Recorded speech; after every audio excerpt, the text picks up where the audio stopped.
Hello, hello, and welcome to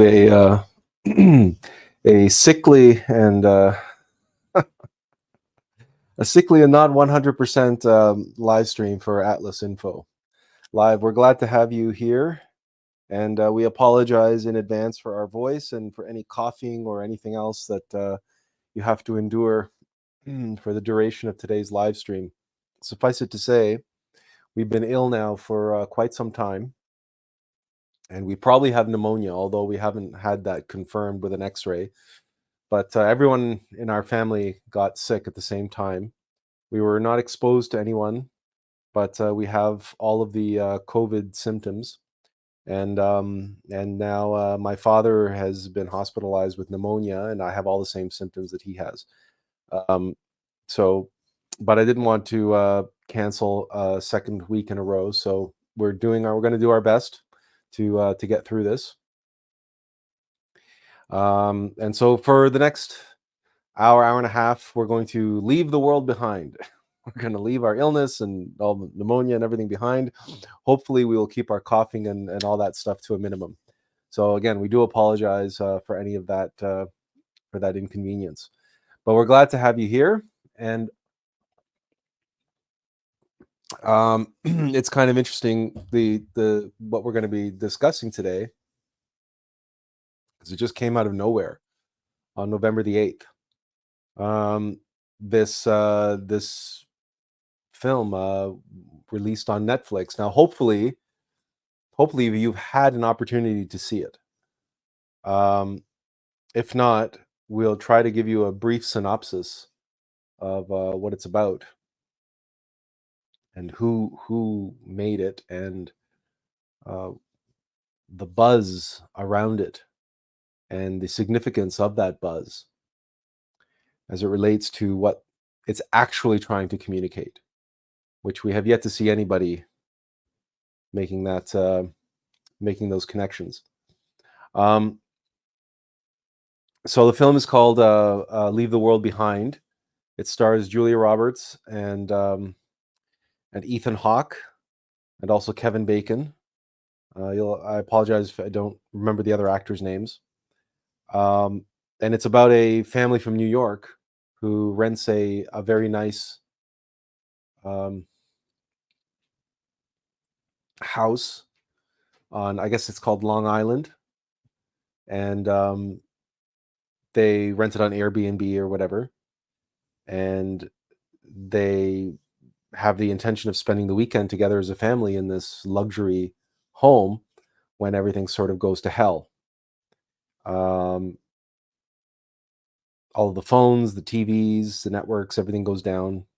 There's apparently a huge blackout in the city, but they can't get any information, and they eventually get trapped on Long Island. The one freeway heading back to the city or Jersey or wherever they could possibly go becomes blocked, and the way it becomes blocked is rather interesting. And the owners of the house return to the house because of the blackout in the city, and they get all scared, and they said, well, let's just go home. That's the safest place to be. And so you have this immediate conflict between the family who's rented the house from the owner and the owner who returns to the house. And well, let's just say the drama ensues and the mystery ensues from there. There's a whole lot we could go through in terms of what's going on in this film, but the buzz around this film is that it's an apocalyptic film, and there are two major camps communicating their problems with this film. The one camp is focusing on the so-called wokeness. There is a whole contingency of people who believe that this film is it's woke propaganda, and that it's racist towards white people, because the white family is not shown in the best light. Let's say Julia Roberts and Ethan Hawke, and their kids are not shown in the best possible light. And the owners of the house happen to be people of color. And so there's this, and the daughter of the father, it's a father and daughter owners of the house, and the daughter is quite snarky towards Julia Roberts and the family. It's a quite prickly situation. Gets off the ground.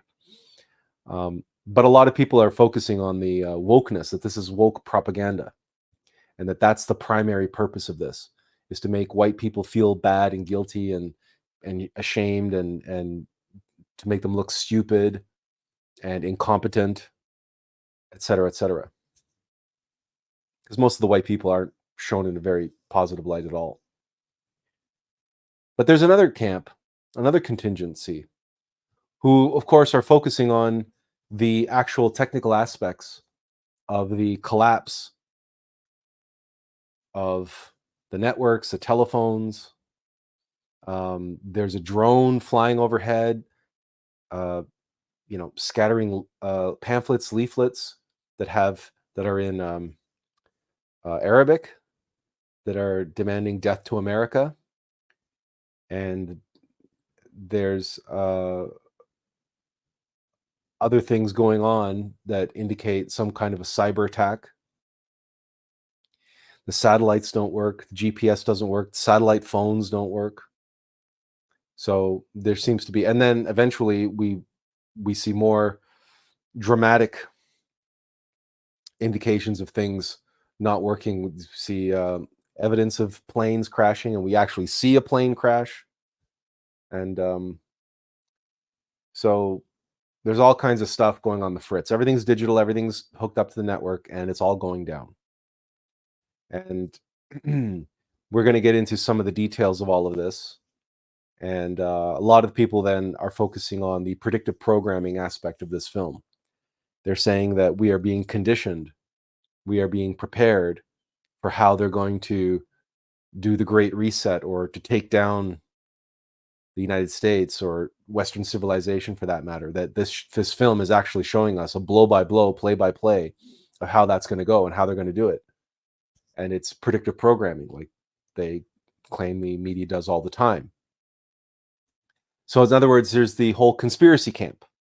So you have the anti-woke camp on one side, and you have the conspiracy camp on the other. And most of the chatter around this film relates to one of those two camps, or focuses, if you will, on what this film is about and what its purpose is, what its intention is. But of course, you come to our live streams to get a different perspective on things. And when we watched this film, we were immediately struck by a few signs and symbols, by things that were taking place which were too prominent to be ignored, too prominent to be accidental. And I guess we might as well get into it. We took some screenshots, and we'll play some. We have to be careful on what we show and how much we show, because we don't want to get copyright struck, especially in the middle of a live stream, because they'll take us down, and they'll put an end to the live stream. So hopefully we have a way of showing what we want to show you without triggering any copyright issues. But we'll get into that in just a minute. These are just some screenshots we took while the film was playing. Esmail,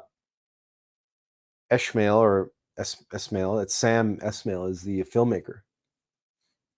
But it's interesting because his name has biblical significance. It's Ishmael and from the Bible. But that's his name. That's neither here nor there, right? That can be coincidental. It could very easily be coincidental. But is it coincidental that this film was produced by a company called Red Olm Films?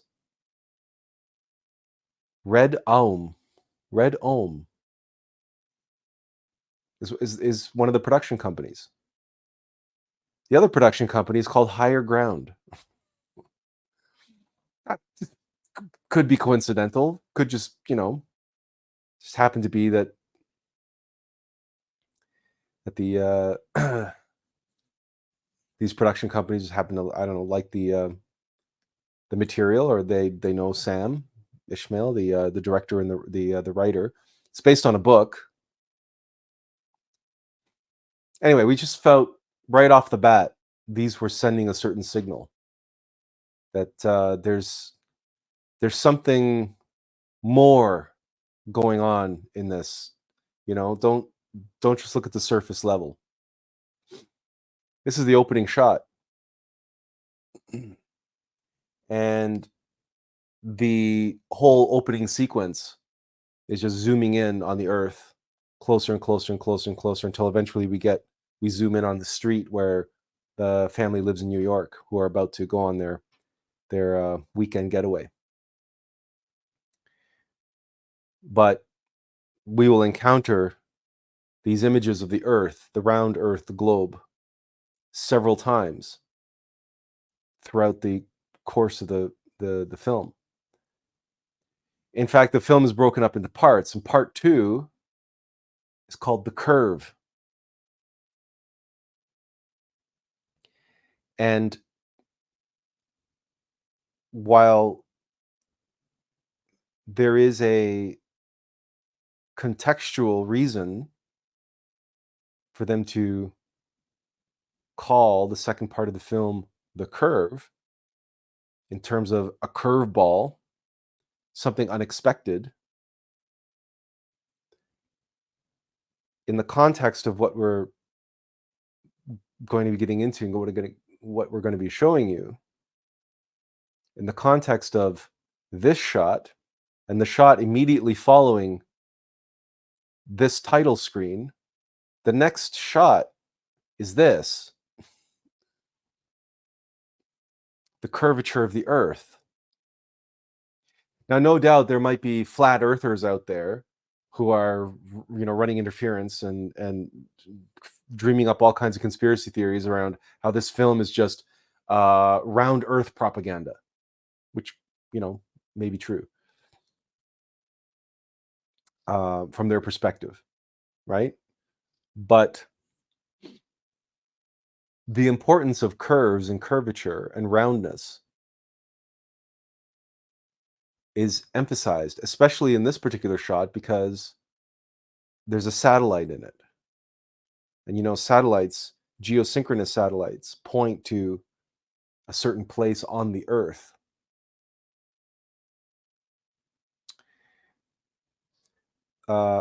Lastly, I took a screenshot. This is the last screenshot I took, because after this I was like, I'm going to focus on just watching, and anything else I'll try to record timestamps or whatever.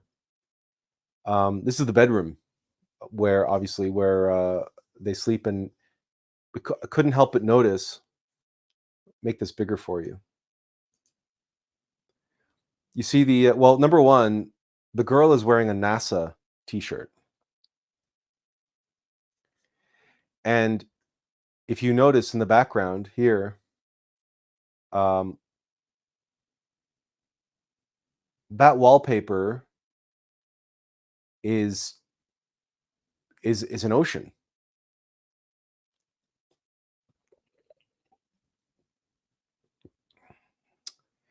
Potentially, you don't see any land in that wallpaper. There's no land whatsoever.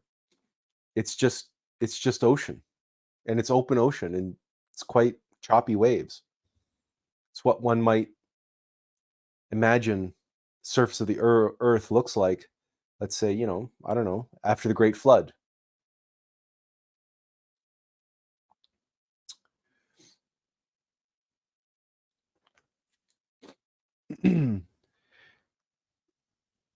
These right off the bat. Let's see what let's take a pause just for a minute because we've got some comments already. Benjamin says, "Oh yeah, I'm losing phone signal, even complete phone service in a particular part of LA." And Azazel, oops, sorry, I forgot to put that on the screen. And Azazel says, they just happen to be Kenobi fans. We didn't watch Kenobi. Is there lots of water in Kenobi? We'll take your word for it.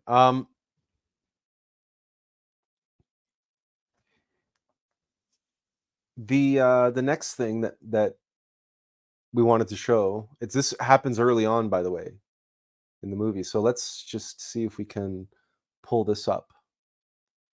Let's shift you back there, and we're going to switch to this. Okay, this is about 13 minutes into the film. They're lying on the beach. They're just sunning themselves. They're reading. You're doing what normally you do on the beach, and then they notice something.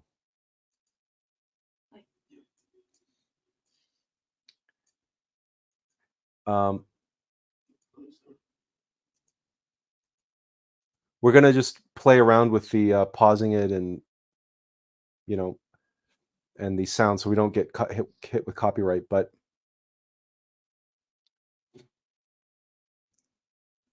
so clearly, what they notice is that there's this giant oil tanker, and it's coming right ashore. And so of course everybody runs out of the way, et cetera, et cetera, et cetera. Now, do you notice anything interesting or peculiar about this particular oil tanker? Is there anything that jumps out at you?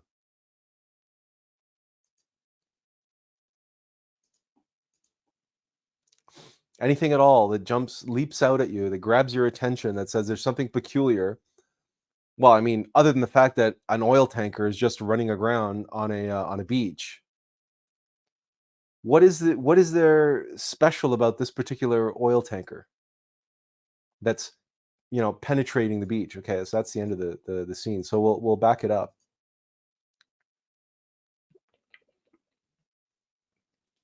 Here, by the way, he asks the police officer there if he knows anything, and he says, "Yeah, there's been reports of ships running aground up and down the coast, and apparently it's because of some navigational issue that they're having."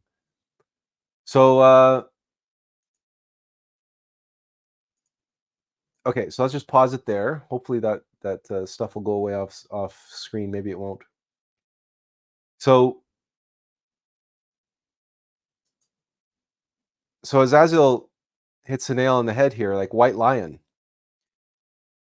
Do you guys know what the significance of white lion is?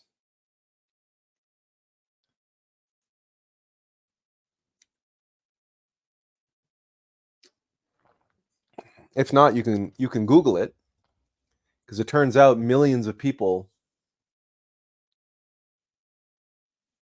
went online to do a search for the meaning of white lion, because millions of people watching this knew that was not that was no coincidence.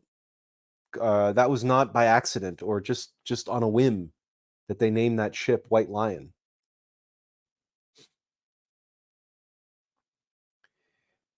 Because we knew what the White Lion is, a messenger of God. White Lion is a symbol for an avatar or a Christ. It's the reason why Kimba, the original Japanese anime that The Lion King was based on, where we get the name Simba. Simba comes from Kimba, the white lion, and that's an anime. And if you've read our article on The Lion King, you know all the symbolism that's in there, and the tree of life, and the Christ, and Keter, Hokmah, and everything else that's symbolized in The Lion King. a lot of that applies to the original Japanese anime, and of course, Kimba is a white lion, is a messenger of the divine. So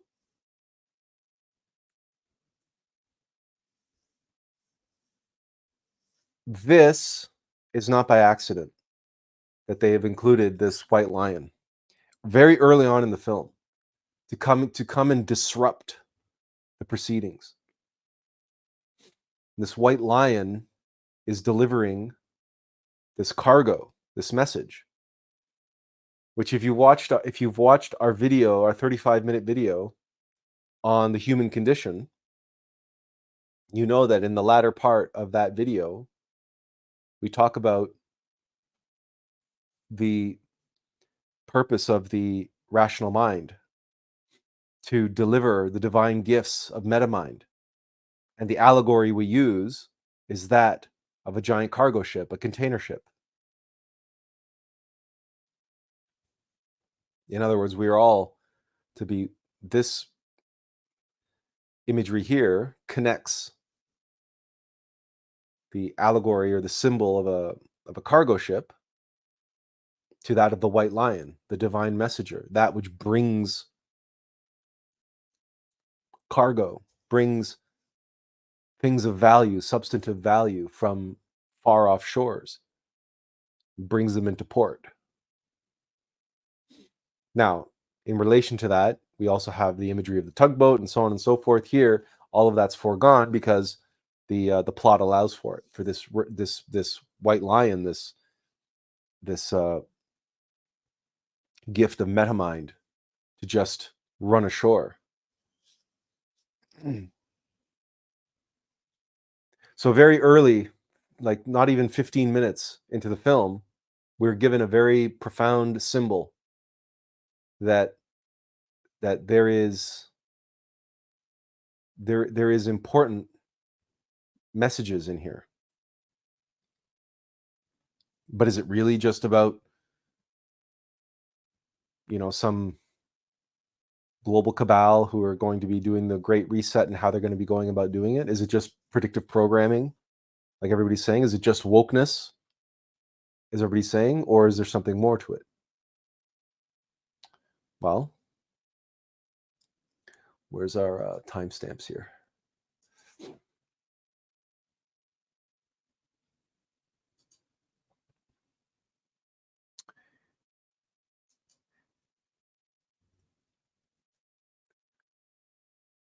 What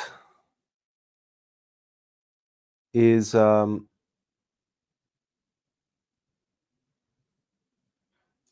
let's see if we can.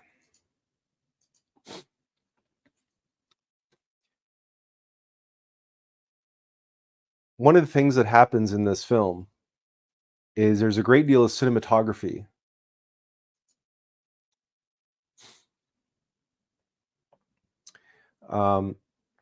There's also the use of sound. At one point, like there's this sound weapon or whatever that they start using, and that's what this scene is all about right here. They hear this sound coming, and all of a sudden, right, there's some kind of sound, something that's being used on the populace. Okay, so just you'll have to keep imagining that. Again, we're worried about copyright here, so now watch what the camera does.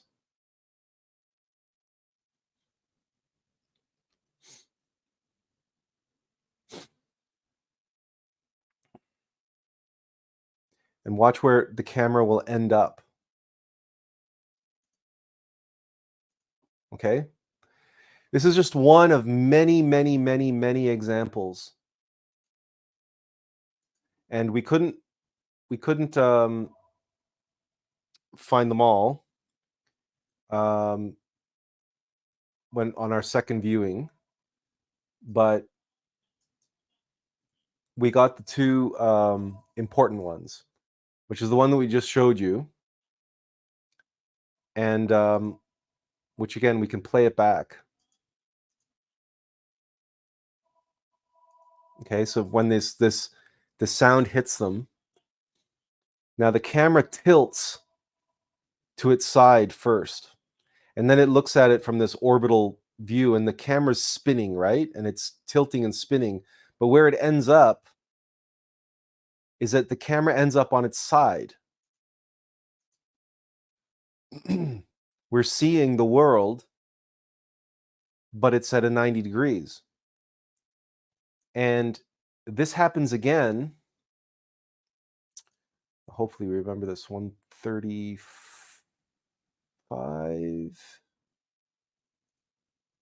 Oh, hang on a second. That's not it.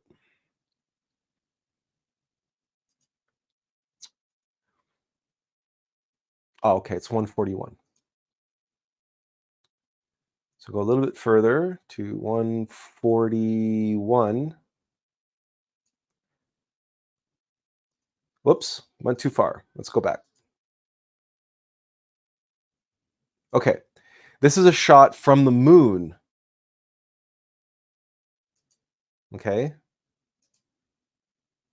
we see that, you know, the flag, the lunar landing. Oh, and the conspiracy theorists are going to have a field day with this one. But there's an eclipse. This is I guess they call this a Terran eclipse. And then look at the next shot. The camera is on its side again, and the camera has to right itself.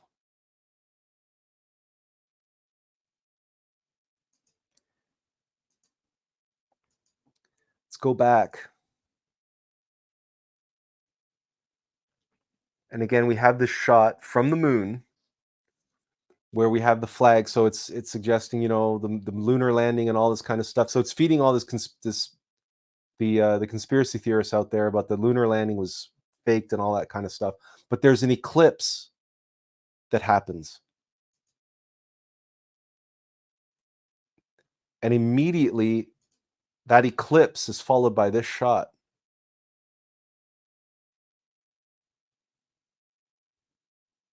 Everything's on its side, and it's being turned right side up.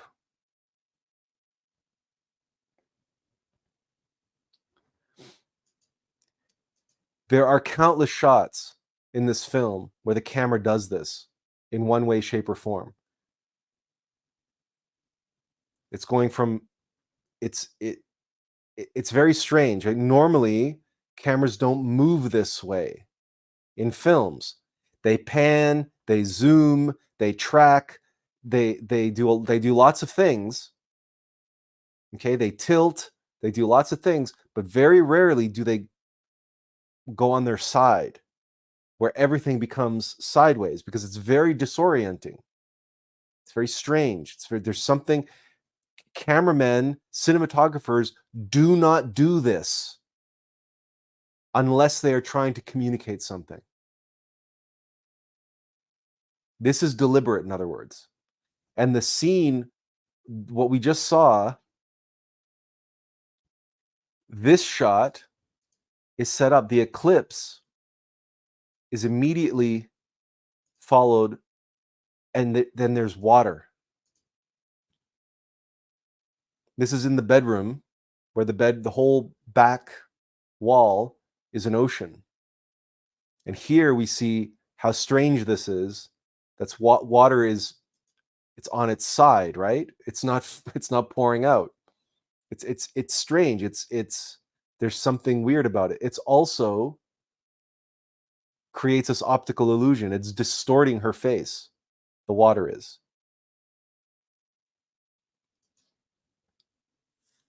There's a distortion. There's an illusion. There's a obviously this whole thing is skewed. Everything's on its side, and it's brought upright. Where are we going with this? Where could we possibly be? Where could we possibly be headed with all of this? Well, at one point, in the film they talk about, over the radio, there's like a brief few seconds of he's in the car driving, and there's a few seconds where a radio broadcast makes it through, and announcer on the radio says something like, "Oh, the cyber attack has caused some kind of weather anomaly in the south that's causing like this mass migration of animals or something." It makes absolutely no sense whatsoever. There is no way that any man-made anything, unless it was a nuclear blast of some kind or and fallout or whatever, that could stimulate animals to change hemispheres, to cause a mass migration. Right? So it's completely nonsensical in the context of the film, in the logic of the film. In other words, on the surface level of the film, the exoteric level of the film. But for some reason, uh,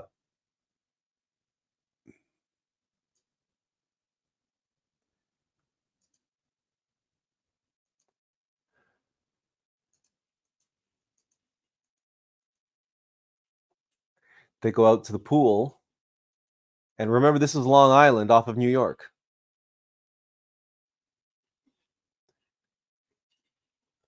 Right? And the pool is filled with flamingos.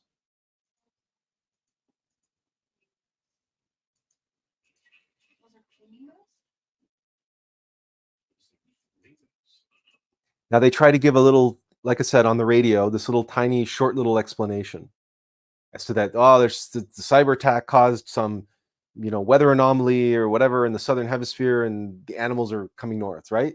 It's completely nonsensical. But all of the visualizations of the shifting and the 90 degrees and the curve and the talk of curve and the focus on the curvature of the Earth and of satellites and how the satellites aren't working. And now these flamingos have come north.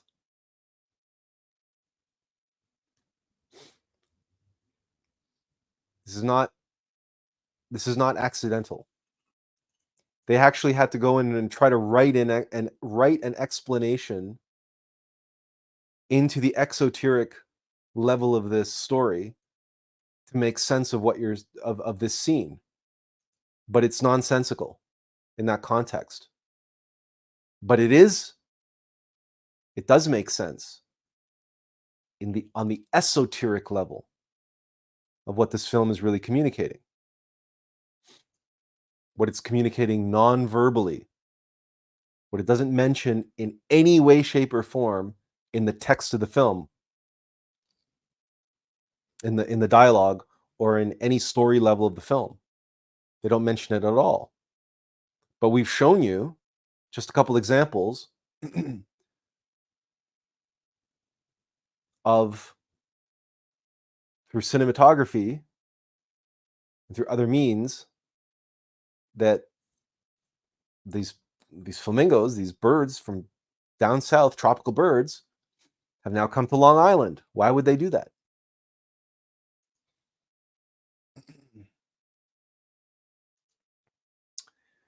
Uh, okay. So at this point, we might as well spill the beans on what we're getting at.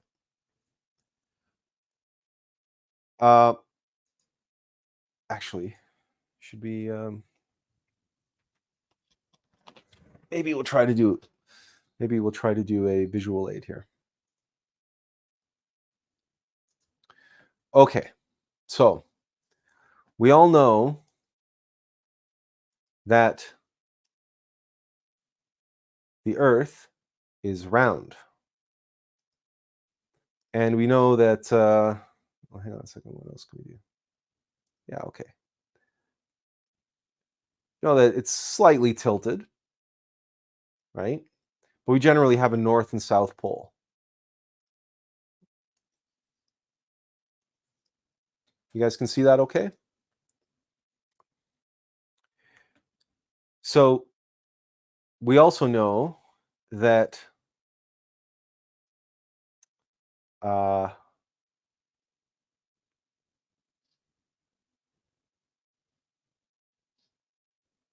this is not exact, obviously, but well, maybe we can. Get a little bit, but there we go. Okay. So we have an equator,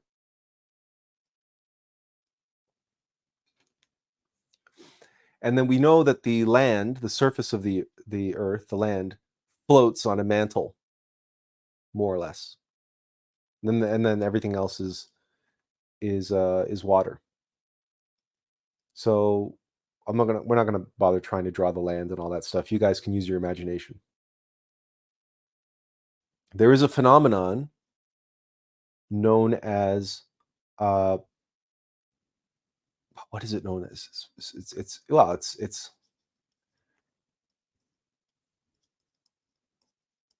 we're not talking about the shifting of the magnetic poles, where the magnetic poles reverse. That causes its own other set of problems. What we're talking about is if the surface of the Earth, the crust of the Earth, sits on the mantle, and it's like the skin of an orange. It can move, right? Tectonic plates move and all that stuff. So if you align enough gravitational force against the northern hemisphere while it's pointing towards uh, the source of that, some gravitational pull, right? So if you had a planetary alignment and the sun, and let's say some other celestial body, some other cosmic body, like a comet, like Hercolobulus or Nibiru or Planet X. There's lots of these, wandering anomalous bodies that are traveling through the solar system, through the galaxy, and then every certain 22,000 years or whatever it is, they fly through our solar system. And if there's a perfect planetary alignment along with this other anomaly, there creates enough gravitational force on the landmass and the ice that's at the North Pole and on the northern hemisphere.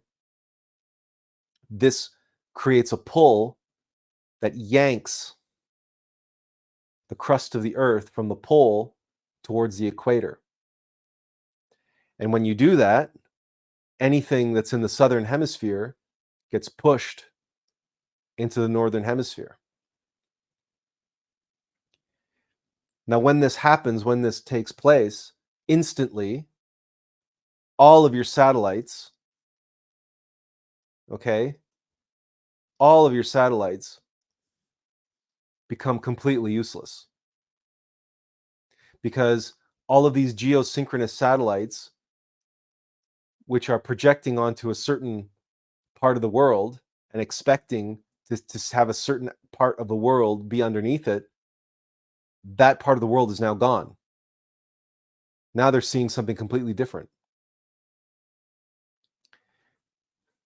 So this pole shift or crust shift would result in most, if not all, of the catastrophic changes that they're talking about in the film. But it would also result in animals from the southern hemisphere immediately, because the southern hemisphere would be shifted south wherever they were. Let's say, so if they were at the equator, this equator would now be shifted down. The equator would be shifted down towards the South Pole. And so any equatorial animals capable of migrating, for example, flamingos, would immediately want to move back to warmer climates, back to the equator. Well, guess what? Long Island, which was, here somewhere in New York, if it was a crust shift, it would be shifted down here somewhere in the equator or somewhere in South America. And those flamingos that would be shifted down towards Antarctica, now they would want to fly back to their home, and you would have flamingos on Long Island.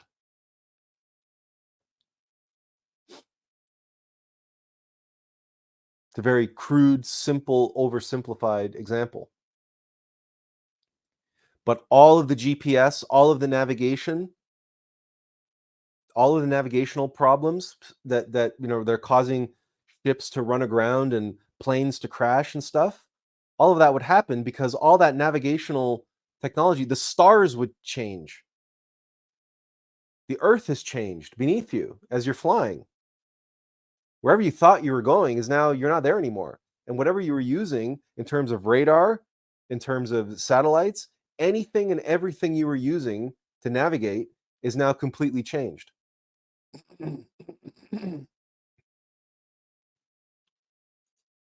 Kathy says that she's heard these predictions before the movie. Yeah, we know you have. We know you have. In fact, Graham Hancock wrote about this uh, decades ago in his book, The Fingerprints of the Gods. We're just looking over our shoulder here because we should have it somewhere on our bookshelf. It's there somewhere. We just can't see it right away. Anyway, no, Graham Hancock wrote about this decades ago in his book, Fingerprints of the Gods, because he postulated that this type of crust shift could have been what destroyed the civilization which predated ours, which pre-existed our own.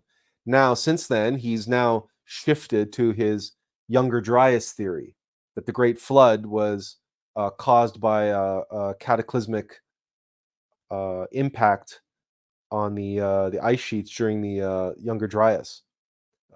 Other people think that it's possibly a solar flare, which caused a massive melting of the polar ice caps because the Younger Dryas took place during the Ice Age. So if you had a massive melting of ice sheets, then you would create this catastrophic worldwide flood and tsunamis and everything else. But what else would take place with this type of sudden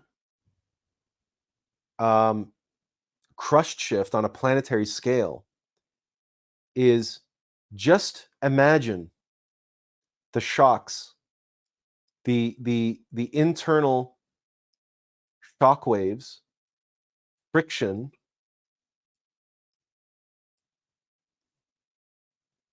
which would take place if you took the crust of the earth and you physically yanked it 90 degrees. You would have massive, massive global worldwide earthquakes.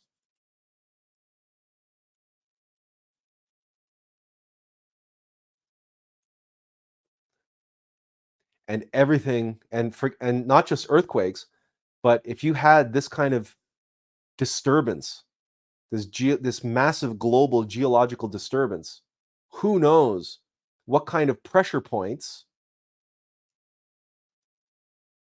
of magma that were trying to find their way.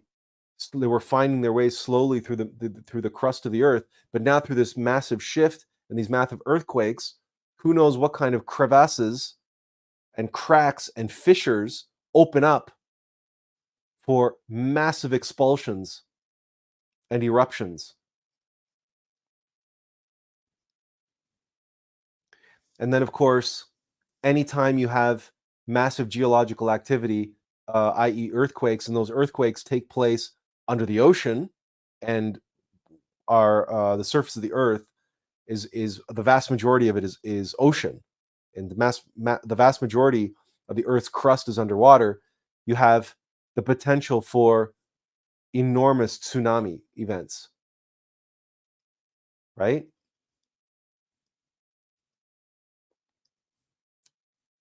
So you have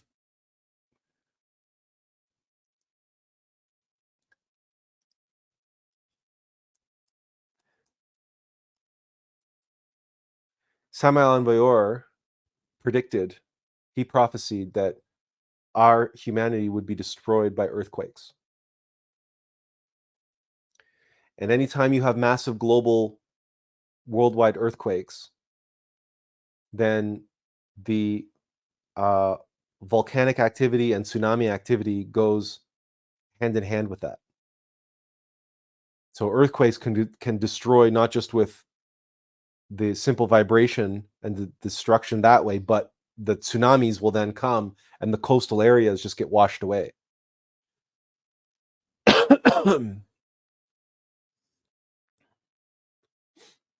And all of this can be triggered by a celestial body like Herculobulus, which Master Samael also spoke of when he spoke of the Kali Yuga and the end of the Kali Yuga.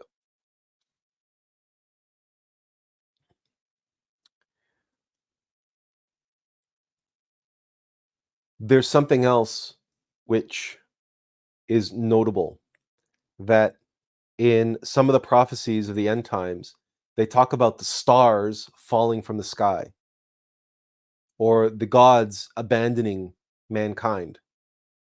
Like the stars abandon, like they, the, no,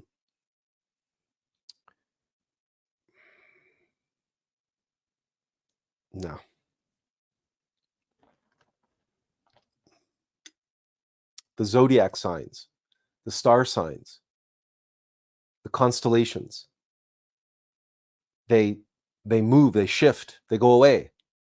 Well, that's exactly what happens when, from your point of view, the earth moves 90 degrees on its side. Now, when you look up in the sky, you don't see the sky that you normally would see.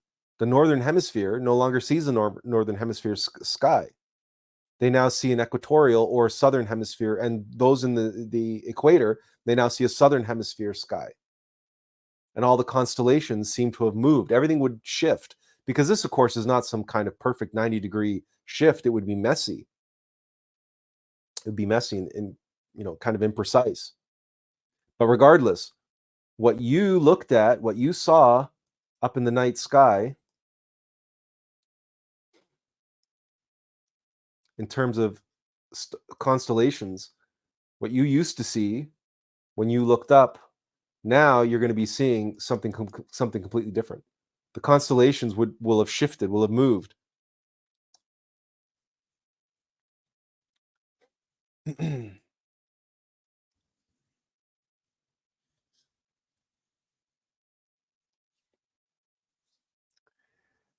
This is just something to, it leaped out at us, it jumped out at us, and we wanted to share it with you because of the significance and how this is not overt, this is not exoteric in the film. It's esoteric, it's implied, it's hidden, it's never mentioned, it's only hinted at, and it's only hinted at visually. So it's clearly something that the filmmakers, even if they're not consciously communicating it, something was communicating it through them. And at least in terms of the white lion, that symbol got through, because hundreds of thousands of people, if not millions of people, were Googling, what the hell is white lion? So a lot of people had intuitive responses to this film. Unfortunately, many more had ego reactive reactions to it. Ego intellectual reactions to it. Oh, it's about wokeness, it's about conspiracy, it's about this, it's about that, it's predictive programming, right? And all of that is doing what? It's eclipsing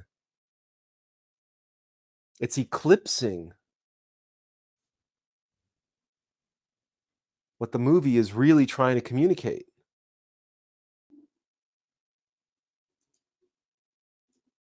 Right? This, you can't get any more obvious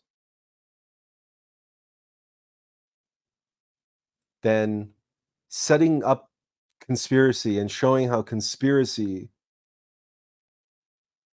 eclipses the truth.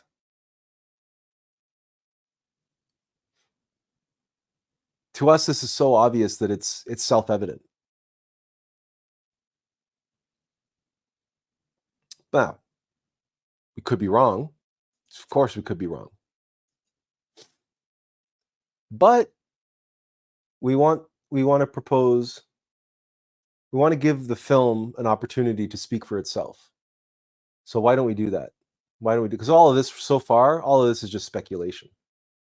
Yeah, it might make sense or whatever, but um, let's allow the executive producer of this film and one of the main, like, if not the main character, Julia Roberts. Let's let her speak for herself. We keep losing our place here. Okay, it's 148.50. Okay. 148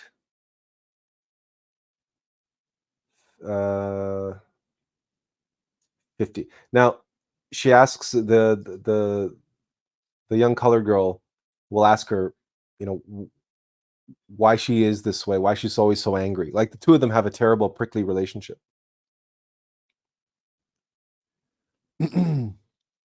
Before we get there, Azazel says that shot from the moon was very significant. It serves as a good warning. It is a good warning. But we'll get into... Julia Roberts is going to tell us why. Now, hang on a second. We got to... Okay, she goes, I don't want to be this way. She goes, I do care. Why are you like this?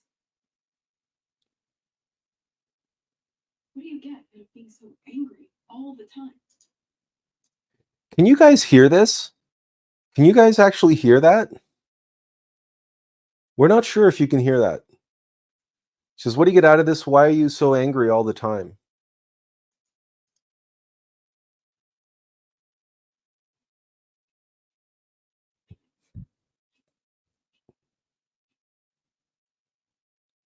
Every day, all day, my whole job is to understand people well enough so that I know how to lie to them, so I can sell them things they don't really want.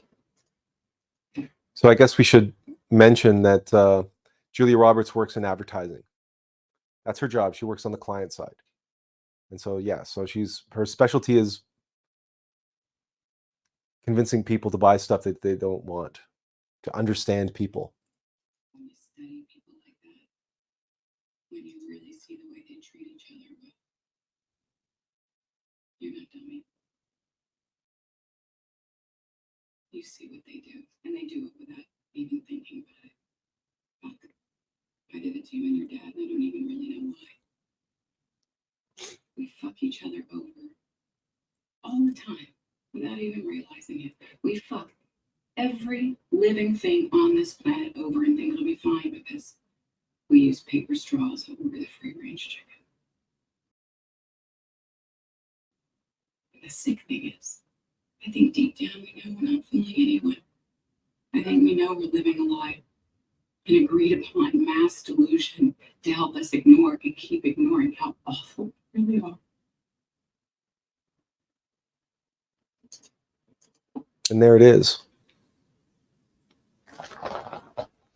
Julia Roberts, who in this film, her character up until this point is the most shrewd, the most down to earth, the most, but at the same time, the most self-absorbed, selfish. She only cares about her family and herself. And she's also the most afraid, the most controlling. And it's through her that the film decides to reveal the truth.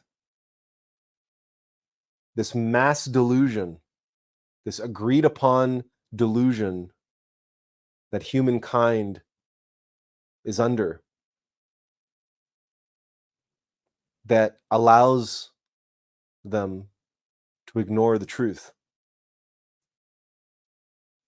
that this planet is in hell and we're all demons. That's how awful we all really are. All of us, ourselves included. We include ourselves in this. No one is excluded. No one gets off.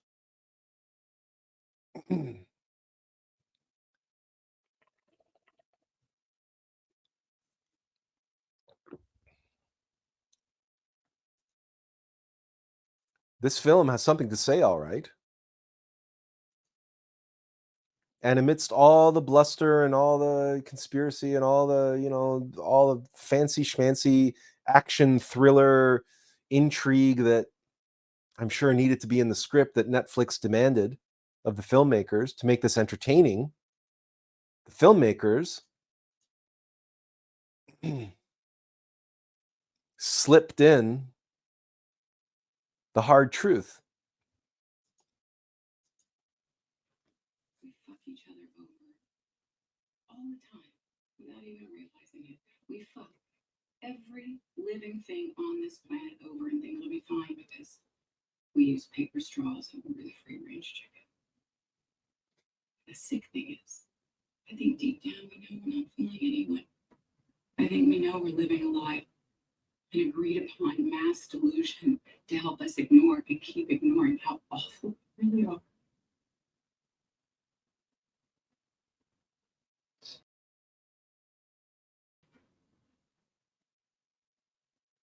I'm not down with most of the things that you do and say, but this is the part of the Venn diagram where we overlap. I agree with everything you just said. But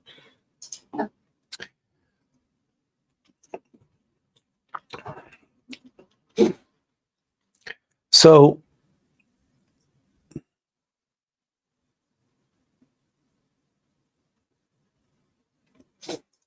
yeah, Kathy says, this I find true. Benjamin says, deep. It's true, though. And Azazel says, did not expect such words from a Netflix film. You and I both, brother. This whole thing, from the moment we were grabbed by the intro credits, that this film is by Red Ohm Productions and Higher Ground Productions. From that moment, we were and then the White Lion just sent it home, and we were meditating from that point forward throughout watching this whole thing, and we were just waiting for it. We were just waiting for it to arrive, and bang, here it was. Well, all the cinematography stuff aside, one after another, after another, after another, after another, saying, crush shift, crush shift, crush shift, crush. The stars are going to change. The stars will be different. The world will be different. The world will be unrecognizable. And then this line said, aha, okay. I don't know how they slipped it past Netflix's executives or whatever, or the censors or whoever checks this stuff over, but they did. And here it is. And maybe for most people, it'll just go right over their head, right? But for us, we know that somebody here or somebody somewhere that had a hand in making this, or the divine hand of God, the divine hand of the innermost being of the filmmakers who made this film, managed to reach and through their mortal vessels put into this film what we have been sharing with you so far. There's a couple other little things to go through. First of all, there's the distraction part of it, and that's when we get to, this is, as far as we're concerned, the crux and the climax of the film, and where the film actually says what it's really trying to say. It's a very Gnostic thing to say, what Julia Roberts just said. It's the truth. It's what Buddhism and what all mystery schools have been saying, what Plato said with his allegory of the cave. It's the Matrix. It's all of it. It's every mythology and every spiritual tradition, which talks about the illusion and Maya, right? the world of illusion, and how that keeps us trapped in this fantasy that we're anywhere other than hell.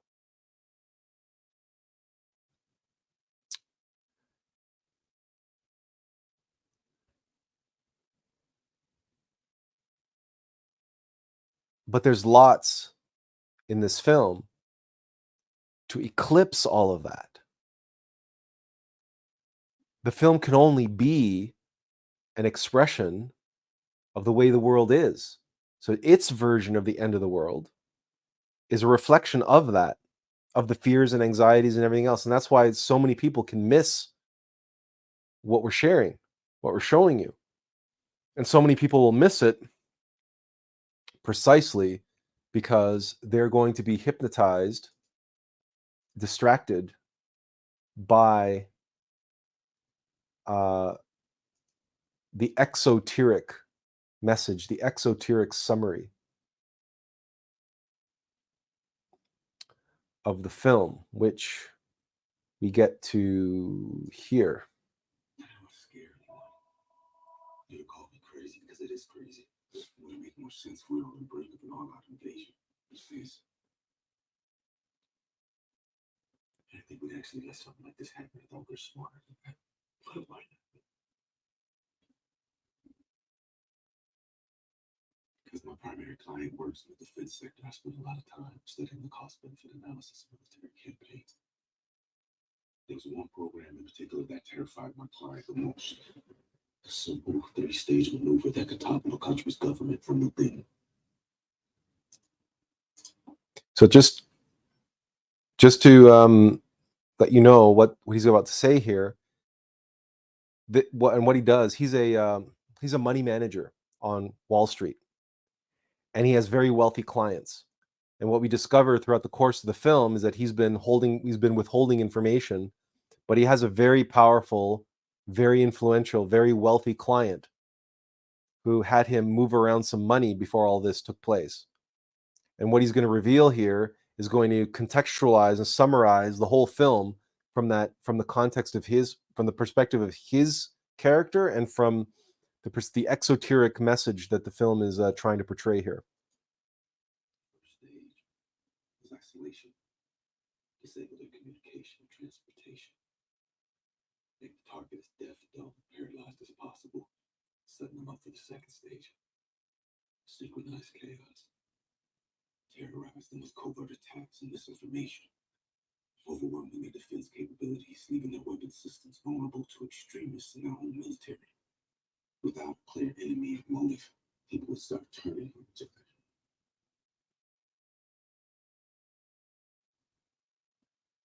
Done successfully, third stage would happen on its own. What's the third stage? A coup d'etat. Civil war. Collapse.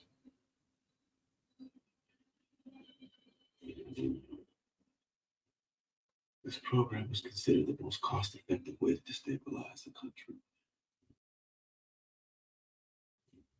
Because if the target nation was dysfunctional enough, it would, in essence, do the work for you.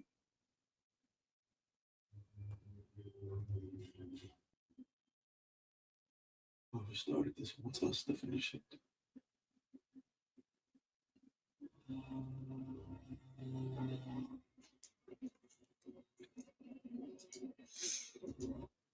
So that's basically, in terms of the plot, that's the summary, that this is some kind of military industrial complex plan to destabilize the United States and have it destroy itself from within, have an internal collapse. And they do that by this 3-step process that he described. Azazel chimes in here and he says, many of those truths are taken as nihilism unless we transform such impressions. As you've said before, it is a primary weapon of the Black Lodge.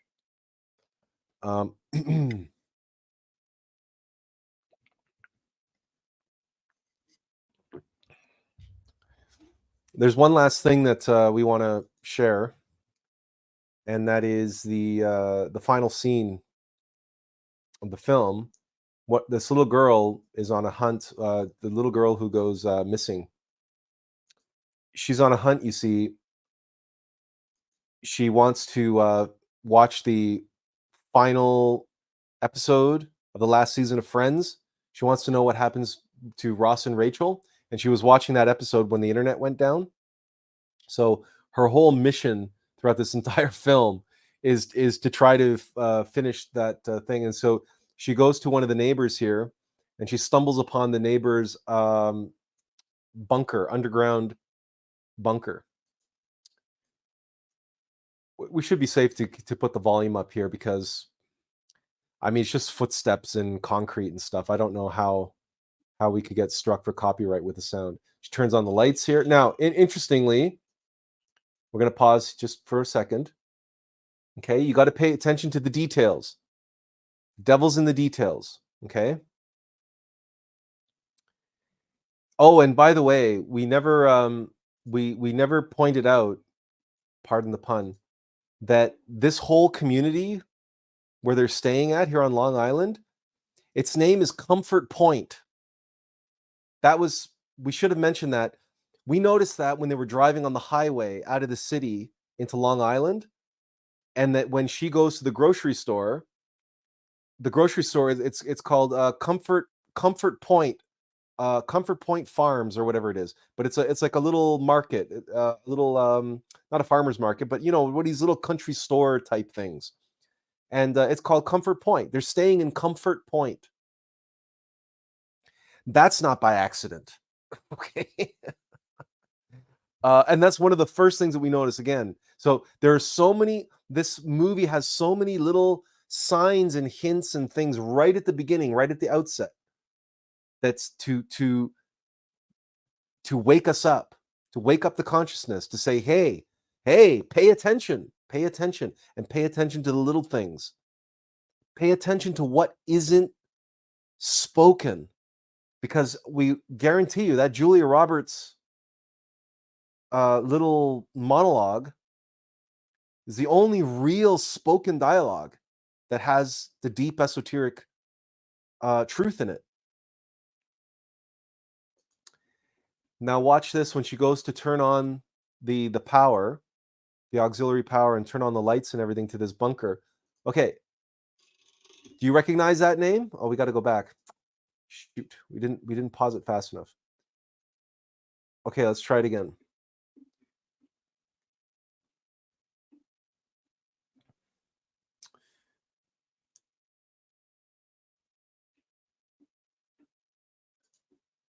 Okay. Do you recognize that name?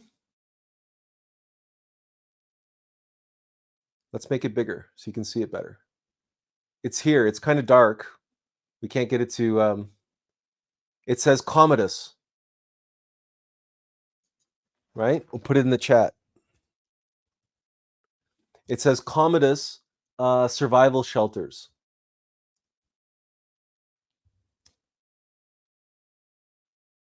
Okay, there it is. Commodus.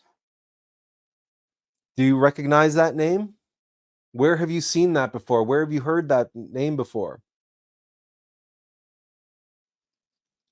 And what does it mean? If you've read our article on Gladiator, you would know, because Commodus is the name of Marcus Aurelius' son, the one who murders his father and becomes Caesar, becomes Caesar of Rome, and the arch enemy, the nemesis of Maximus. And they eventually square off in the Colosseum. And if you remember the film, you'll remember all that.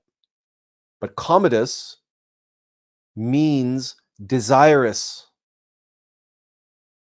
Commodus means to be desirous, desireful, desirous. That's right, Benjamin. Gladiator. Commodus survival shelters in a town called Comfort Point. Now she turns on the lights. Now pay close attention. Pay close attention to the following scenes.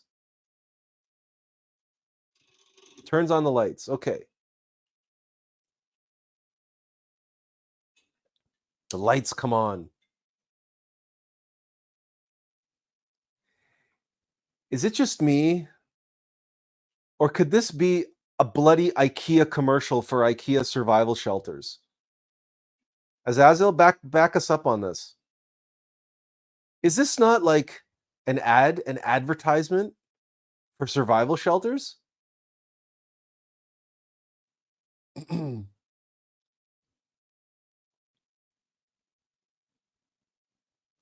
Well, look at that. It's like a television commercial for survival shelters. Turns on the light just like you would in an ad. Turn on the light and all the lights come on, and you show all the little features and benefits of your survival shelter. This is where she finds the video wall, right? All of the physical media. Azazel says it's an IKEA secret. This is where she gets so excited because she finds the season 5 of Friends.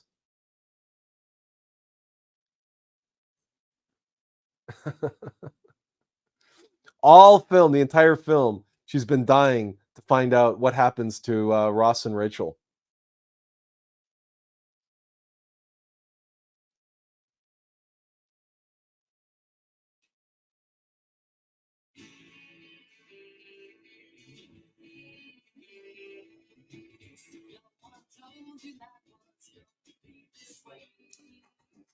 That's the end of the movie. We better stop it because we don't get hit with copyright for the song. But there it is. Kathy says a friend of mine recently was shown one of these elaborate bunkers in New Jersey. Okay. Let's talk Turkey. Okay. First of all, before we continue, does anybody want to see any other part of the movie again? Any other clips or any other scenes that you saw, or maybe some other scenes that you're familiar with that we didn't show you? By all means, let us know, and then we'll try to do that. We're gonna see if we can find that. Okay, so this is when they just get to the house, and again, look at the camera work. It's the camera will not stop spinning in this movie. It keeps doing this. It keeps turning around and around and around. And then you have the art on the wall, all the circles on the wall. See all the artwork? It's all like ellipses and ellipsoids. Even to the point where when he's driving around, we better turn the volume down because of the song. We'll get hit for copyright. But even the when he's driving along the side of the road, there's this thing for eggs, right? We think about an egg. What's the one thing about an egg? An egg won't sit upright. Egg will always roll over onto its side if you try to put it on a flat side. There it is. There it is. That's what we want to show you. There it is. Point Comfort Marketplace. Okay, so it's not Comfort Point, it's Point Comfort. But there it is. You can't make this stuff up. There it is. Point Comfort. And this is where she's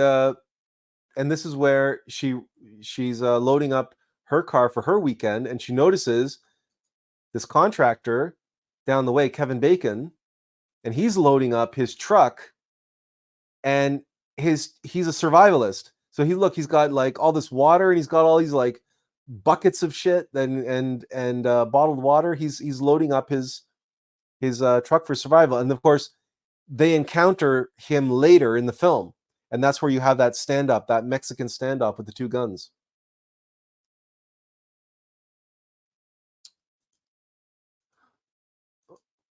Okay.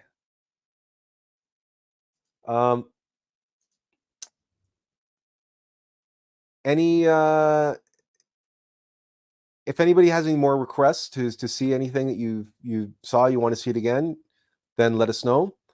Otherwise, we'll we'll just get into the rest of the discussion about this. Azazel said, "Oops." Kage said, "On cue," and Azazel said, "Yeah, we had the feeling it would happen." You had the feeling what would happen? You'll have to elaborate, Azazel.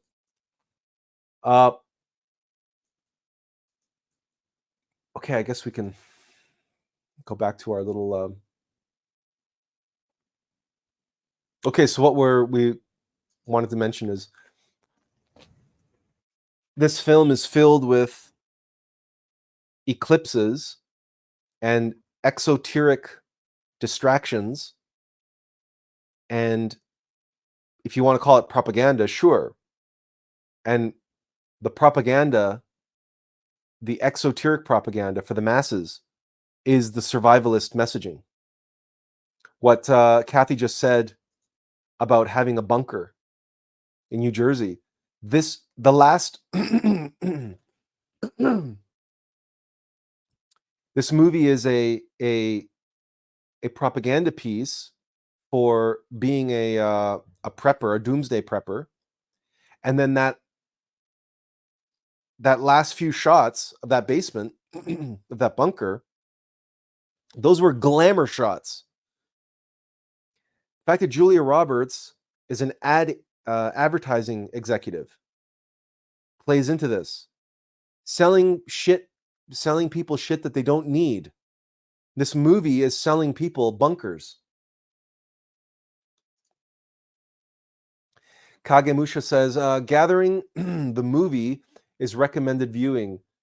Definitely watching.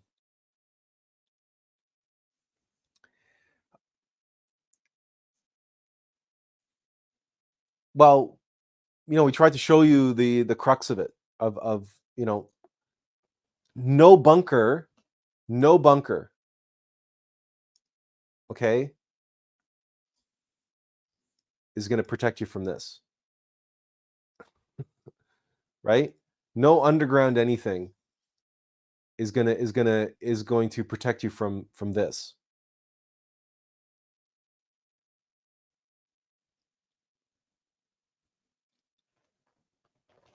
So, but underground bunkers are what they're going to be selling people.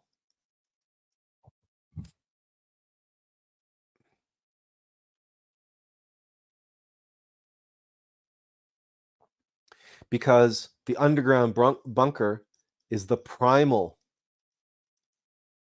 survival instinct.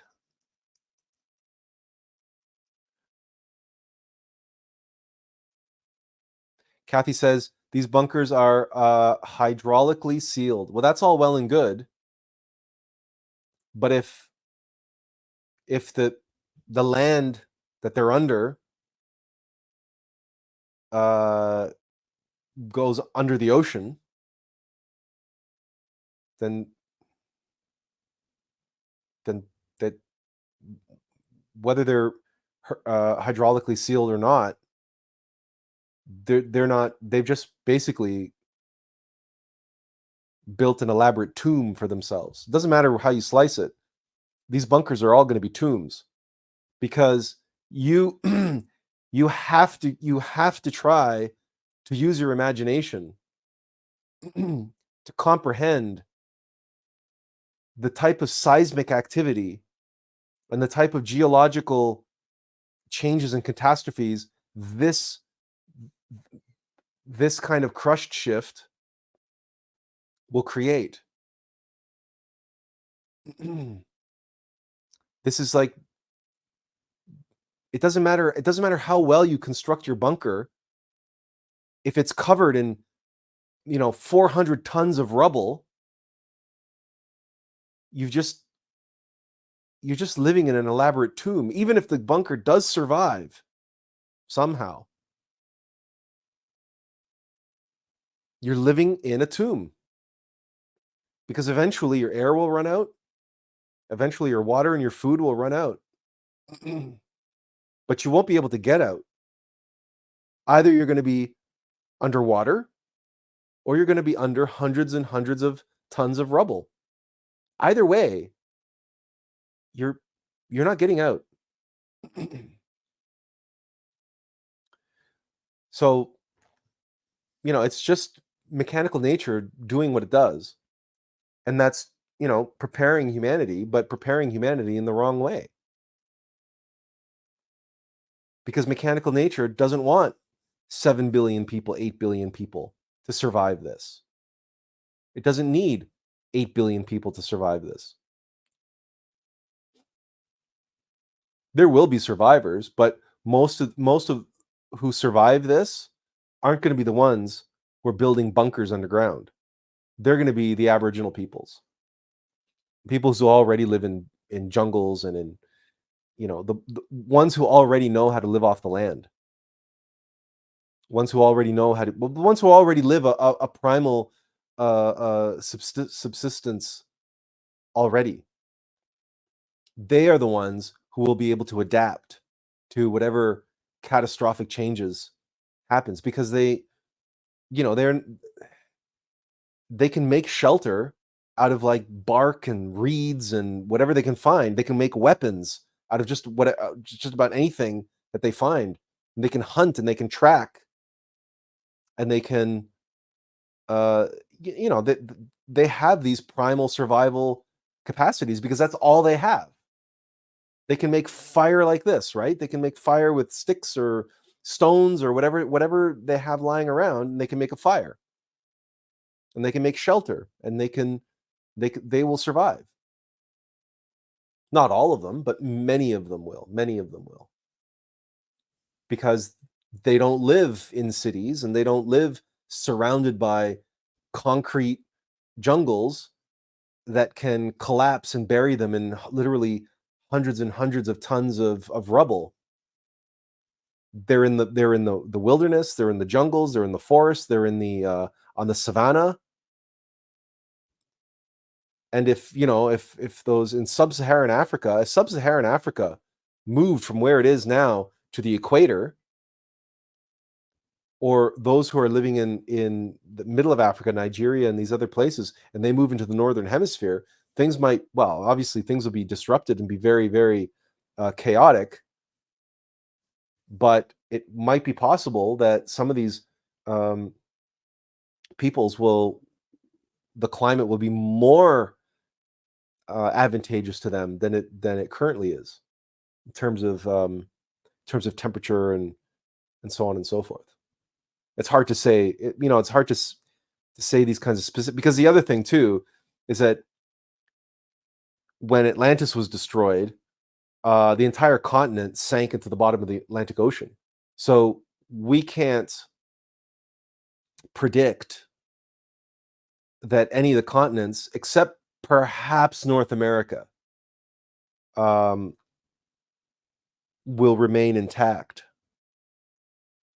North America, not least because of the prophecies around Turtle Island, but also because the North America is one of the most geologically stable landmasses on the planet, and the Canadian Shield, the geology of the Canadian Shield it has very, very, very little seismic activity. So it's possible that it's one of the reasons why Turtle Island is in all the prophecies of the end times prophecies as one of the life rafts or lifeboats for this humanity. Is that we don't know what's going to happen to Asia Minor or Major or Africa or Australia or any of the other or Europe for that matter. But this kind of catastrophic pole shift that we're showing here, I mean, everything's on the cards. The other thing to remember also, we pointed out the water in the bedroom, the wallpaper in the bedroom, everything's like a great flood. And we talked about tsunamis. Okay, what we didn't mention is all of the ice around the North Pole and the South Pole, all the northern hemisphere, southern hemisphere ice. If you shift the poles to the equator, all those ice sheets move to now the hottest points on planet Earth. So over the near term, because it's ice melts faster than it freezes. And that means that the ice that's at the poles shifts to the equator, all that ice is going to melt. So all the catastrophic sea level rise that they've been talking about with global warming, that's going to happen, but it's going to happen very rapidly, in conjunction with everything else, right? You're not only going to be looking at, so again, your Kathy, you were mentioning your friend showed you a bunker in New Jersey, okay, with the catastrophic sea level rise of the poles. Her bunker, even if it is watertight, New Jersey is going to be underwater.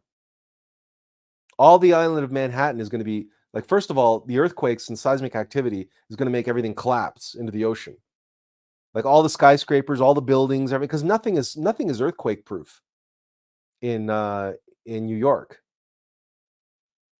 So it's all going to collapse into the ocean, and then the sea level rise is going to come up. So your friend's bunker, waterproof or not waterproof, is going to be underwater. It's going to be underwater for years, if not decades.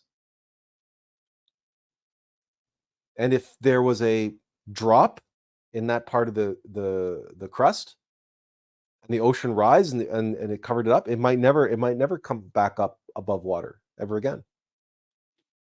So in other words, this bunker stuff, this is not the answer. This is not the answer. This is not. There is no reliable, practical, meaningful, primal survival mechanism to work through this.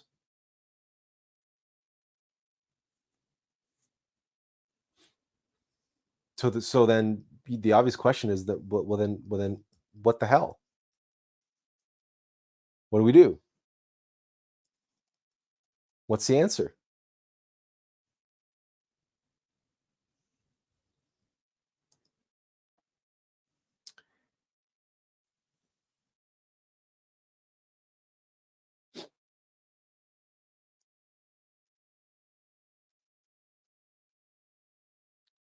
Oh, screwed that up.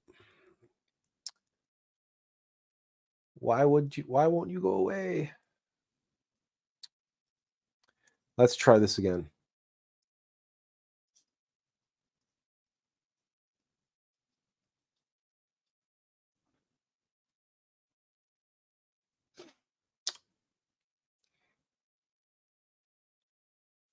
Yeah, it's not a boat.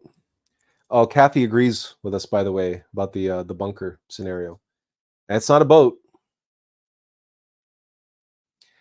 It's not a boat. It's not a plane. It's not a bunker. Don't bother trying to go to the top of a mountain or the bottom of a valley or the high ground, or because nothing is safe. Nothing is guaranteed. The planet is literally shedding its skin. So that's why you end up with people like Richard Branson and Elon Musk and Jeff Bezos and others who are looking to the stars. They're looking to shoot their rockets into space, right? They're looking for some kind of a space station solution to this problem.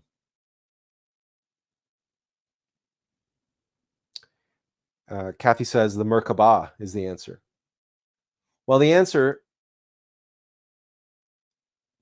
is to be one of the 144,000.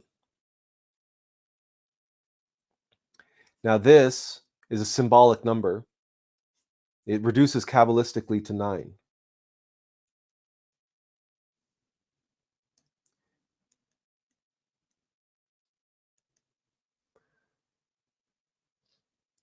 And that's the 9th sphere. on the tree of life, which is Yesod. To be an upright 9. And yeah, if you want to talk about the Merkabah, the union, as above, so below, with the lower self and the higher self in the monad, union with the divine.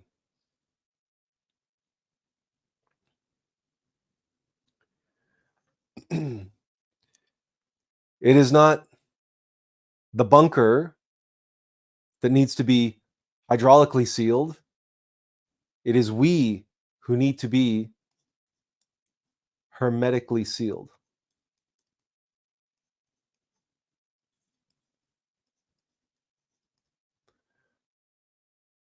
The ark and the arch that we've shown you before in that meme of ours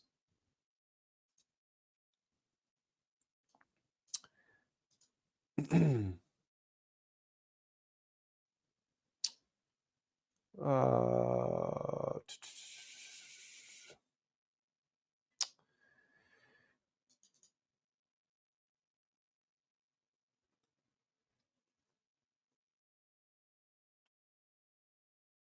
let's make that bigger.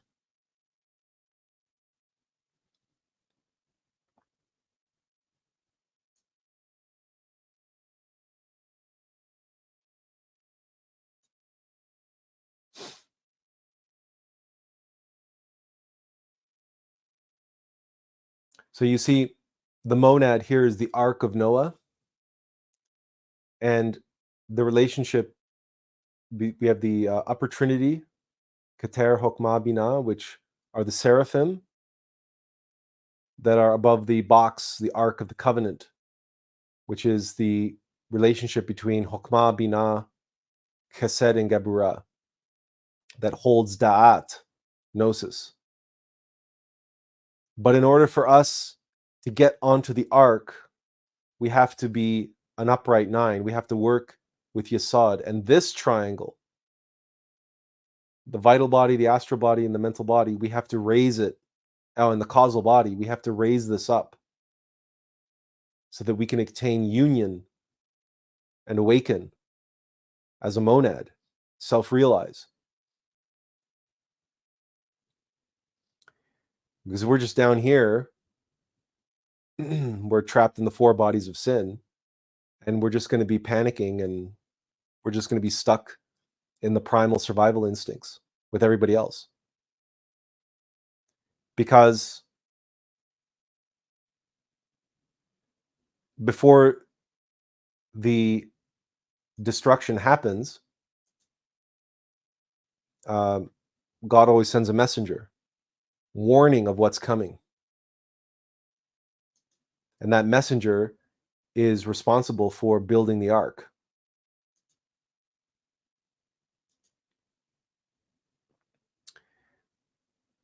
But this is the ark that matters most. This is the ark that we need to build, each and every one of us. And we can only build it using our sexual force, our sexual energy.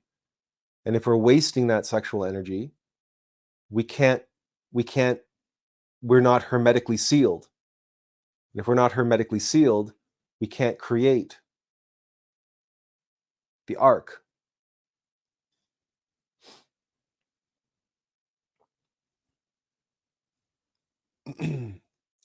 Because before this catastrophe happens, the 144,000, all of the hermetically sealed, will be taken first to an island in the Pacific, and possibly, very likely, off planet. We will be taken.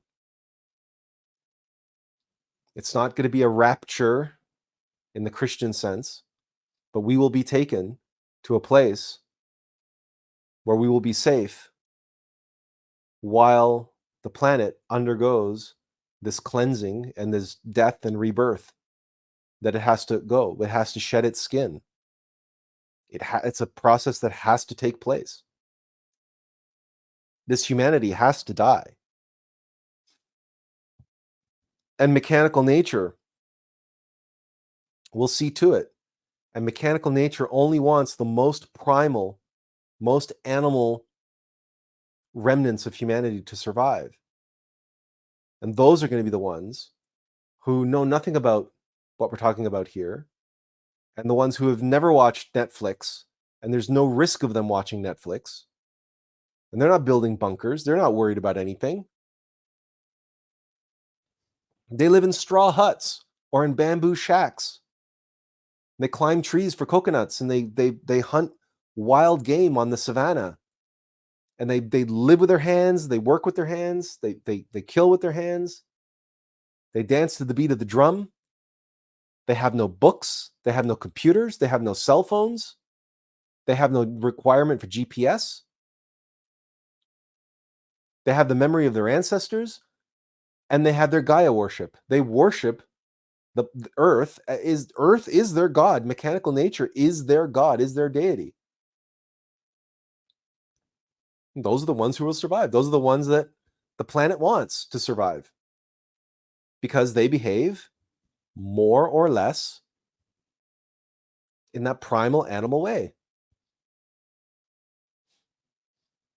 They will survive, but will they really live?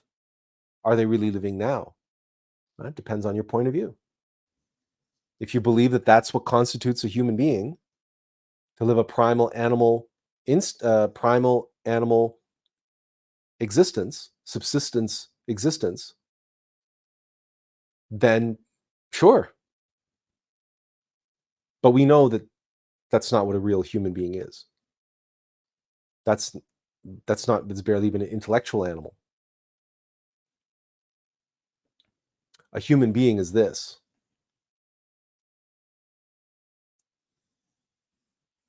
A human being is this. Human beings are this. And for a new golden age to ever happen, humanity needs awakened, enlightened, true human beings. Need to be Buddhas. And yeah, the primal, animal, wild, savage, Aboriginal people will still be around. Pockets of them will still survive. But they will want nothing to do with us, and will want nothing to do with the golden age.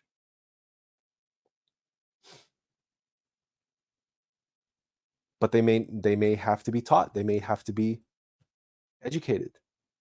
Or maybe they will recognize that maybe their whole worldview and everything else will come crashing down around them as they attempt to survive this calamitous event. And who knows, maybe they will be very receptive to being exposed to metaphysical science and high technology. I don't mean technology that we have, the technology that we will have, metaphysical science, the technology with which our golden age was able to do things like build the pyramids. We have the science of sound, the science of the fourth dimension. And we won't be bound to this materialism anymore, because we will be a humanity that's awake. That's the only way a golden age can rise again. Benjamin says, what if it will only be a matrix reset and we'll be back for the prison with no bars?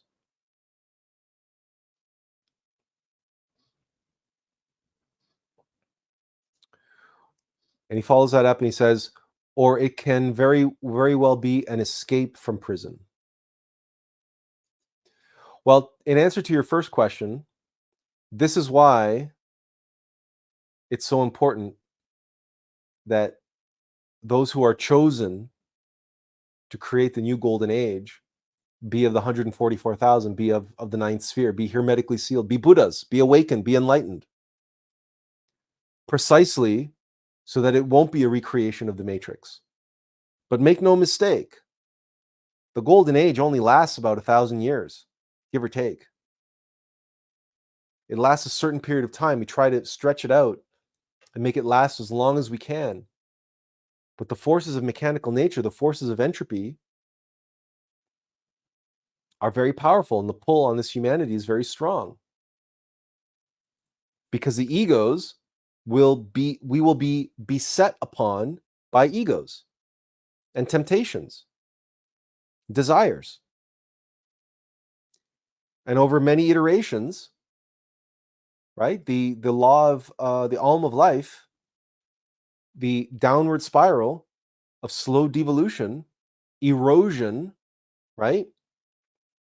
The law of entropy is absolute on this plane of existence, which means slowly the golden age will start to slowly decline. And eventually it'll reach a point where it's no longer a golden age. It's now a silver age. Every humanity is born and undergoes 4 stages of devolution. We're born in a very rapid explosion of evolution in the golden age, and we reach our height in the golden age. And then from there, it begins a slow decline. It in many ways, it's just like a human being. A human being is born and has a rapid growth phase and reaches maturity. Men reach their maturity at 18, women even at a younger age. And then for a period of time, we have that where we're living in our prime. Let's say 18 to 32, maybe 35, maybe. We're in our prime.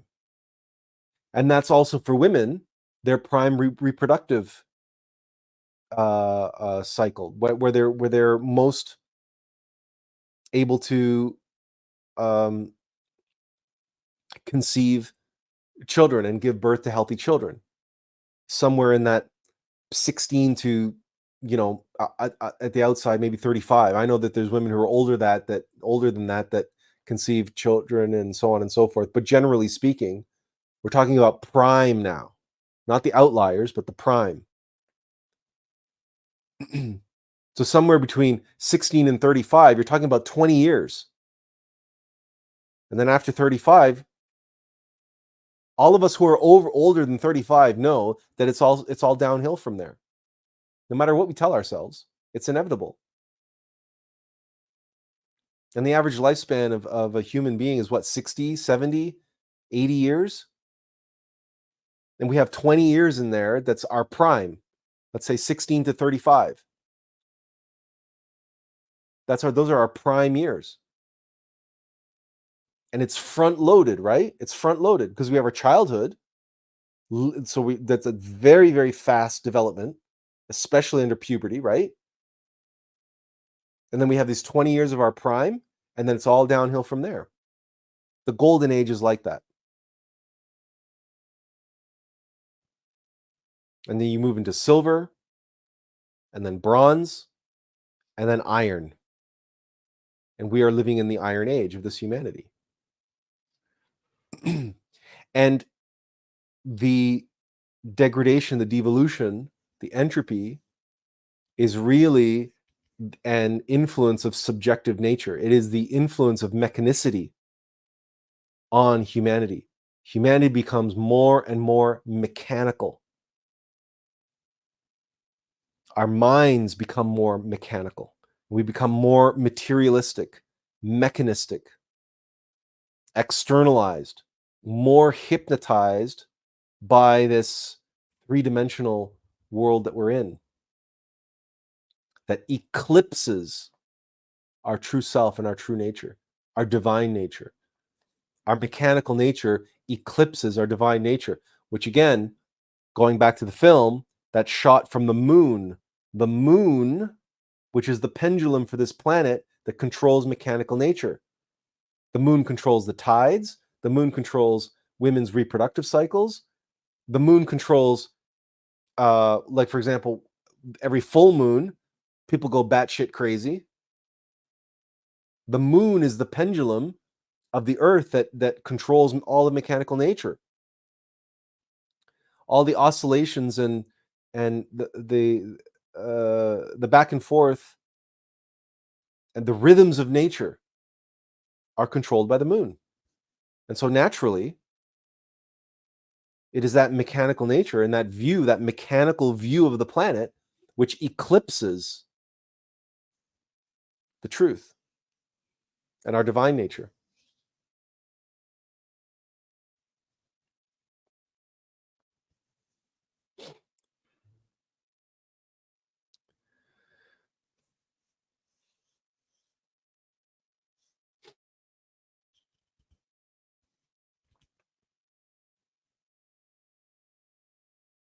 What else can we really say about what we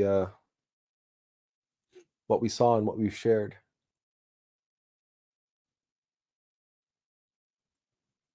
Our focus must be on becoming hermetically sealed, becoming one of the 144,000, and helping others do so as well, because there's too few of us. Azazel says, well, it's self-evident, really. The world is not at peace, to say the least. If Kali Yuga was a Steam game, it would get a pretty bad review from me.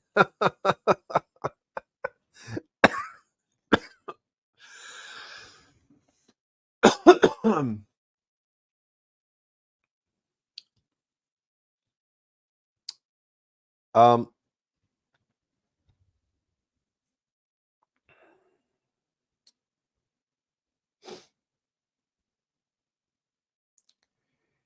we get a pretty bad review from us as well. All this, the Mercury retrograde that we're in, and all the mechanicity and technicality that's standing between us and our book.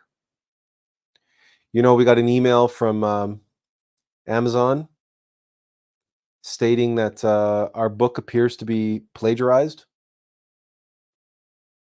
that it's been published elsewhere, and so they don't want to publish it. Clearly, it's some kind of technical snafu, some duplication of logins, or the fact that we went with a different company to do the print book.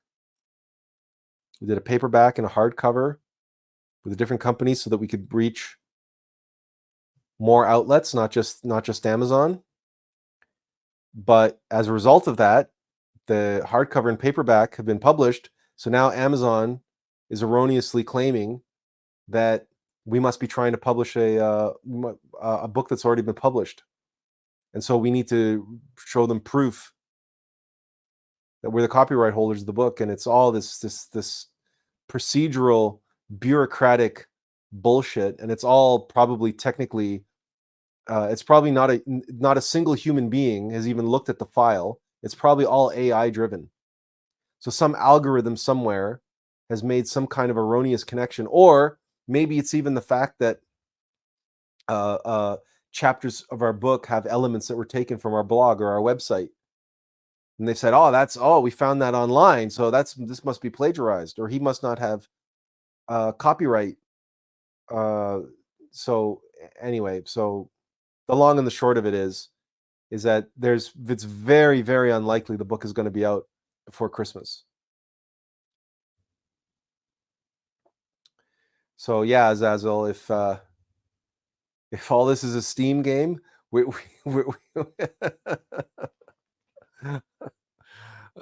it's too late to get our money back. That's the problem. The worst we can do is leave a bad review. But talk about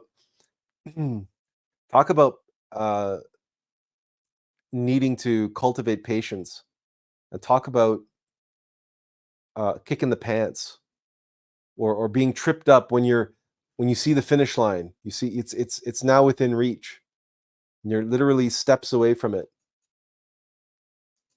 And Benjamin's having a good laugh over this one. We have to laugh. We have to laugh because If we weren't laughing, we'd be sobbing uncontrollably. All this work, all this effort, all this time, and to think that we've had this book now, we finished it, and we submitted it to the publisher in September, and it's still not out. It's still not available, and it's like all these unforeseen things coming up. So think about that: September, October, November, and we're nearing the middle of December. We're past the middle of December now, right? We're past the middle of December. 2 more weeks, and we're in 2024. So Kathy says, yes, laugh out loud, laugh. And Azazel says, yeah, that was the worst part when it was taken away. And we'd be dead if we didn't laugh.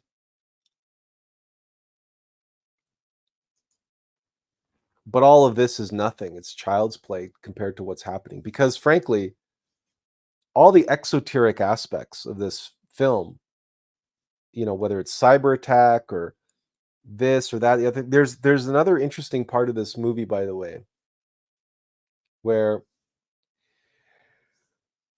that money manager is talking about his friend and how his friend would joke about how he's going away for the weekend to hang out with his evil cabal of people ruling the world. And Julia Roberts questions him on that, and he says, "No, it's worse than that." He said, he said all that was just a joke. He says "You want to know the truth?" She goes, "Yeah." She goes, "The truth is, no one's in control." And that's an interesting thing. Is that the film suggests that there is no secret cabal ruling the world or whatever, because that's too easy an answer. That's and it's an oversimplification. The reality is that no one is in control. And it may seem like on the surface, or to a lot of people, or even the ones who are trying to gain control and be in control, they suffer because they can never get control. That was another interesting suggestion or a tidbit the film is offering on an exoteric level to all those conspiracy theorists and everything else, is that the only thing scarier than an evil cabal in control of the world is no cabal. There's no group in control, is that no one's in control. Because the implication there is that then you have complete chaos and we're all at the mercy of basically the forces of chaos. That's the implication of the suggestion anyway. And certainly all those people with their billions of dollars, all those that 1% or the 1% of the 1%, they hate not being in control. There's nothing they want more than to be in control. And so that's another little aspect of this film that's worthwhile to meditate on, because we know for a fact that whether there are people in control or not, they're all driven by fear. Whether they have control or they just want control, the desire for control is fear. The desire to be in control. The desire to be in control of one's fate. The desire to overcome death. Again, primal animal instincts, but expressing themselves through someone who has billions of dollars to spend. And they're spending it on some of the most ridiculous things and ridiculous projects you can imagine. Just, because we've been ill and we haven't had a lot of energy, a lot of strength to work on stuff. So we've been watching a lot of YouTube videos, and some of these projects that they're building in the Middle East and Saudi Arabia and stuff like that, these enormous mega projects, like Egypt is building a new capital city and Saudi Arabia is building their, and it's just, these are colossal, boondoggles of a size and scope and scale and amount of money which is mind-boggling. We're talking about $500 billion boondoggles, and it's just absolute. It's just insanity. Just insanity. These are countries where the vast majority of the population make less than $120 a month, and they're blowing hundreds of billions of dollars on creating these oversized. One of the YouTubers that we watch, Adam something, he described it as the great dictator measuring game, where the dictators of the world are basically measuring the size of their dicks based on the size of their all these countries are wanting to, and at the center of their new capital cities or new mega projects, they're all trying to build the world's tallest flagpole to fly their nation's flag from. It really is just nonsense. Ego gone amok. Like, just, it really is worthwhile going and watching some of these videos just to educate yourself of just all those people who say, no, you need your ego and your ego is your friend and blah, blah, blah, blah, blah. These people are so absolutely and utterly blind and in the dark, deaf, dumb, blind, and stupid. They cannot see the forest for the trees. You spend 5 minutes on YouTube and you see nothing but ego run amok. You spend 5 minutes anywhere in the world and you see nothing but ego run amok. And what corporations are doing, and child exploitation. It goes on and on and on and on. It's all mechanical nature, heartless, soulless, mechanical nature that just wants more and more and more and more and more. It's just running its program. It's running its program. It's the Matrix.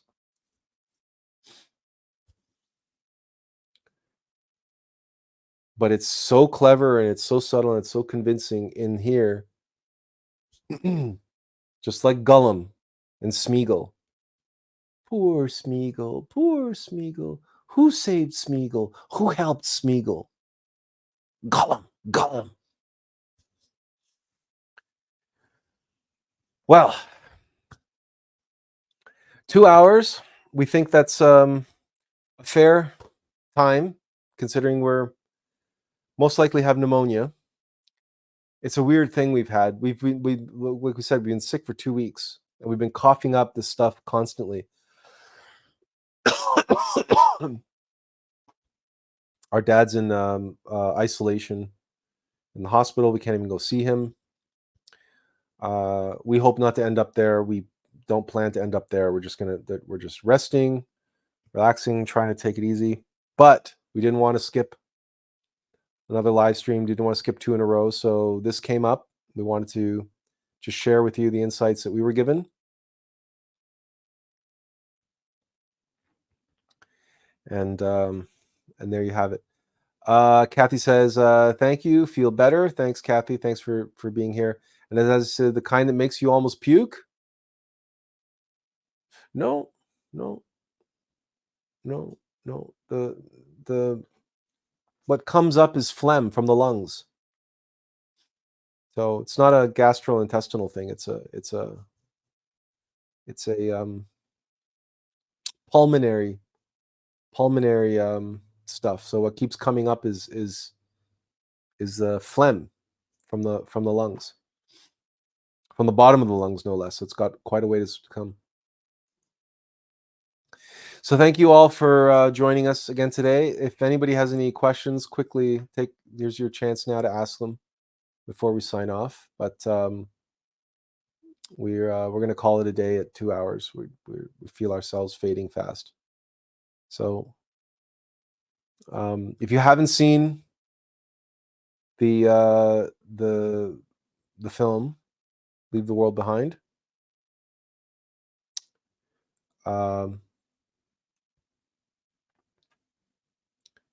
then in a way we recommend it. see what you can see. And if not, then we'll see you all next week. Benjamin says some tea should do the trick with lemon. We've been drinking so much tea. We have the special tea we drink called Echinacea Throat Coat. It's lemon. It has lemon, and we put lemon in it and honey. And we've been drinking that, like 2 liters of that every day for 2 weeks now. So yeah, lemon helps. Kathy says, Mullion drops lungs. Mullion drops lungs. Kage says, Sunday's on point. Thank you. And Azazel says, we completely lost our appetite for weeks once when we had bronchitis coughing up loads of mucus. Well, we did a 3-day fast to try to help, but we got our appetite back. So our appetite is pretty good. We were born with bronchitis, so we have bronchitis once a year. So we're not what do you call it? We're not turned off by it by any means. It's an old friend. It's an old companion. And Azazel says, do you use incense? No, use essential oils is what we've been mostly using lately. So no, we don't. We especially not in a condition like this. We wouldn't burn. We wouldn't be burning anything. But we've been using essential oils. It hasn't really been helping the lung situation. But no, we just got to go. We got to let it run its course, I think is the expression that they say. So, all right. Thank you, everyone. Have a great week. Hopefully we'll have some good news on the book front, and we'll have some news to share. Azazel says, okay, have a great evening. Thanks, Azazel. You too. Everyone, take care of yourselves. And as always, thank you for being us. Thank you for being with us. Thank you for being here. Hopefully we'll see you next week. And until then, take care. Inferential peace.